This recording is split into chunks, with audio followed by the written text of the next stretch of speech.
Hey everybody, this is software engineering jargons for non-tech people.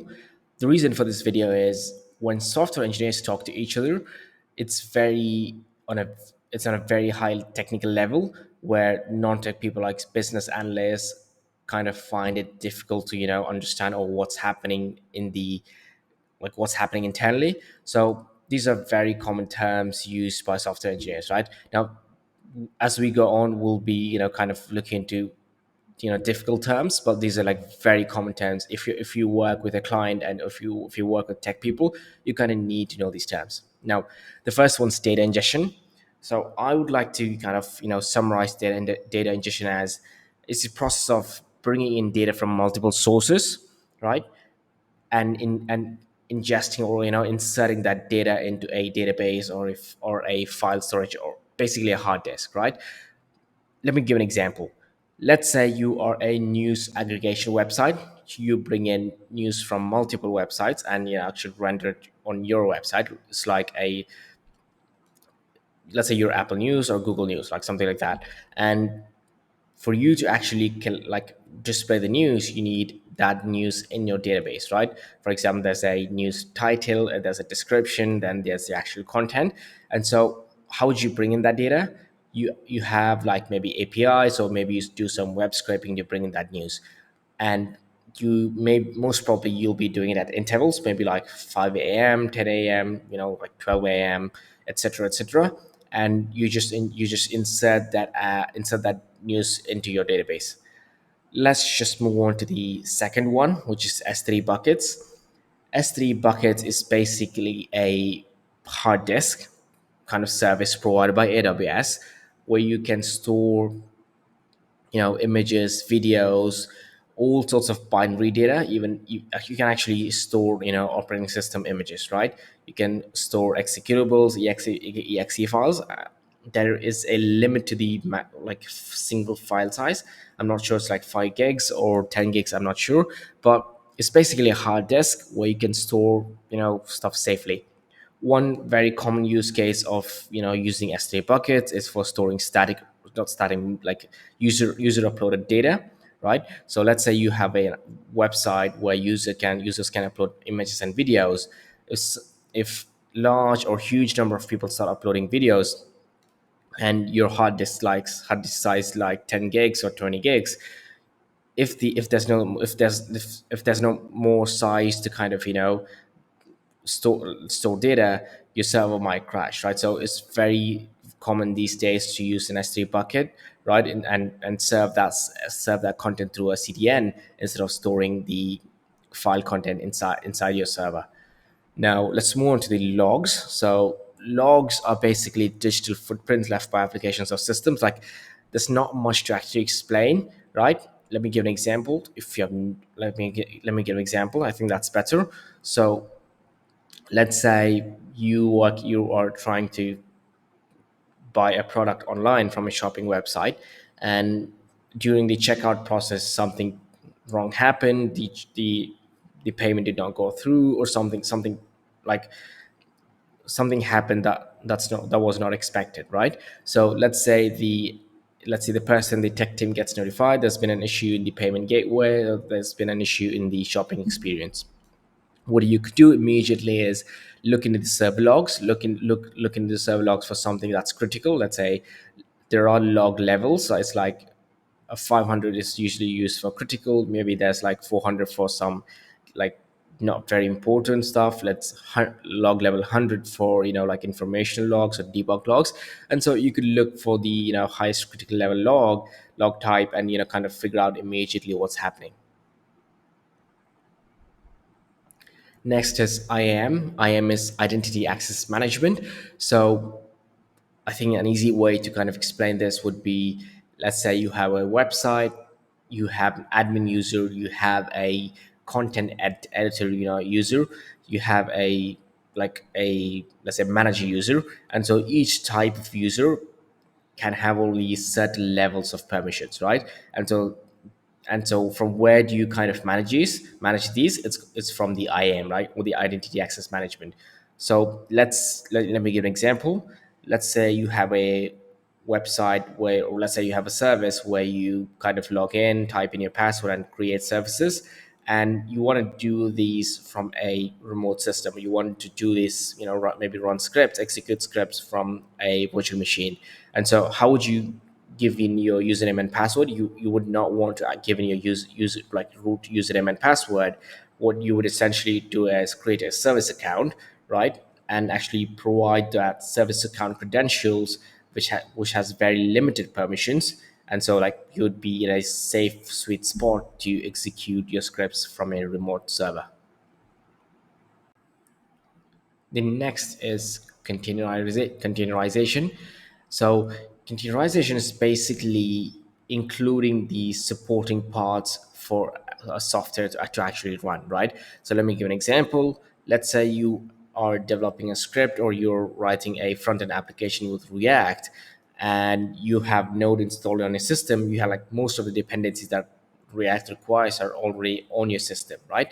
Now, instead of instead of deploying the application on a server by manually installing Node, all the dependencies, what you would do is create a config file that includes all the necessary parts to it. So for example, let's say we're executing a Python script. What we need is a remote machine, like let's say Ubuntu, right?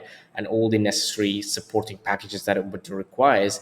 We need the Python environment, like all the packages that Python requires. So what we would do is, let's say in the context of Docker, what we would do is write a Docker file. Like if you could write a compose file, if you want to, spawn multiple containers. But essentially, what we would do is write a Docker file that includes all the necessary parts for your actual software to run, or your script to run, right? So if a very simple Docker file would be including Python, copying the source code files, installing any additional like, external libraries, and kind of executing the script. And so, like what essentially containerization helps you with is deploying it in a remote environment becomes extremely easy, right? Or even sharing your code with someone else kind of becomes extremely easy. The reason being, I write code on Linux, and someone on Windows or Mac wants to actually run my code or run my executable. Instead of them needing to install all the dependencies that it requires, like very specific versions, I could just create a Docker file, and all they need is the Docker engine, and they could just build it on their system actually, and get start like just start running or executing the script. So let's move to the next one, which is batch processing. So let's see. So let's say you run a kind of a restaurant, right? And where you upload all your sales reports at the end of the day, right? Let's say you close your restaurant at 8 p.m. and you start processing your or uploading your sales sheets for the day. And so instead of actually doing it in sets of, or like immediately processing all of them at the same time, what you would do is kind of offload the work of ours. So let's say you would process us 10 at a time, right? And so like once that gets done, you start the next batch, right? So essentially you do batch processing when your data comes in at different times, and it's okay for you to not have the real-time updates or the processed data in real time. Now, what's streaming data, right? So streaming data essentially means, let's say you have a sensor, right? Let's say you have weather data that needs to be inserted into a database in real time and actually updated to the end users in real time, right? That's called streaming data, where continuous generation of data points is being done at x intervals of time, and you need real time data consumption from a website or an app. So the next is microservices, but let me just cover monolith first. So monolith means a application or a full stack application, right? Let's say it's a website where the let's talk in the terms of Django, right? I think that's very much easier to explain. Let's say you have a e-commerce website, and you, if in a monolith, you would just build in all these supporting parts, let's say the authentication, the user payments, the customer support, all of the parts inside this single application, and deploy it as just one piece, right? Now, this is something that we used to do earlier. This works. It's not like monoliths are bad, but when you're expanding your teams, like when you're scaling, and when you're scaling, you microservices might suit you a lot better, right? And so, what's microservices? Instead of putting all the supporting parts for the software in a single, like in a single box, what you would do is split the development and split each piece and deploy each piece separately, right? So, for example, for your application, auth service is something that has to be very reliable and cannot go down. And so you would deploy the auth service on a different server, right? Instead of the customer support feature that even if that goes down, you're fine, right? So you kind of or one advantage of microservices, you can scale different parts of the application at different levels. So let's say customer support happens not very often, and so you like maybe have one or two servers for it, but auth service like very important, so you could have multiple servers, scaling up and down depending on the user traffic. So let's move to serverless. So serverless is actually a funny word, and I am not a serverless fan, you know topic for another video. But so what's serverless, right?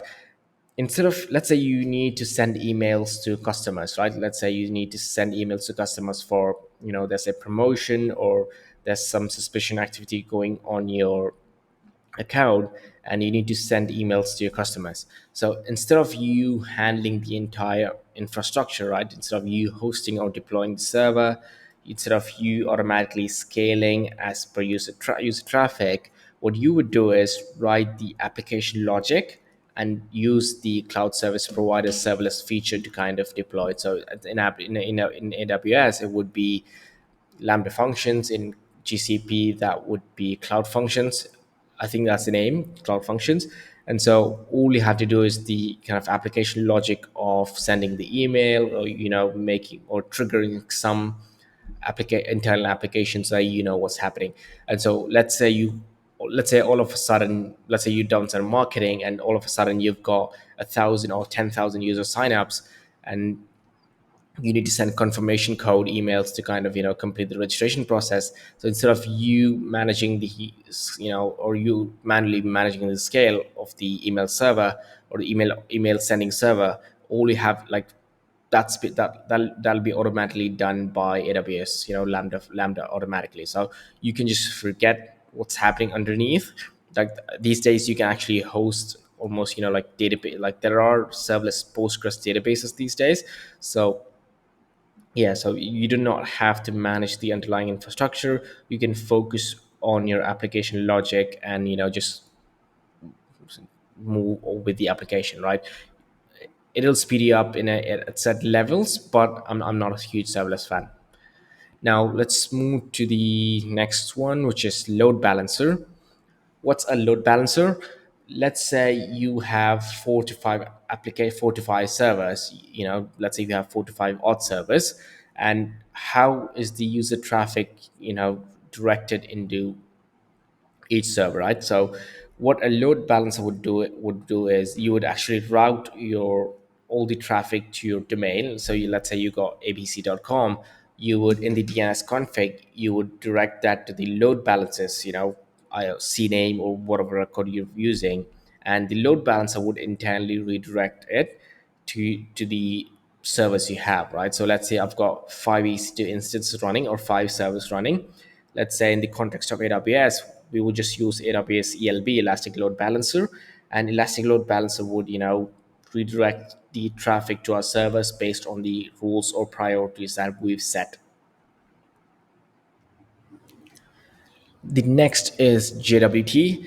So JWT is a token which is very commonly used for authentication between two different services. So it's basically a JSON object which you can decode. But to create a JWT token, you need a secret key, which only the auth server mostly has, right? So let's say you send a username and password to log into a you send a request to you log into a service with username and password. The server creates a JWT token and returns that or sends back that token to the front end.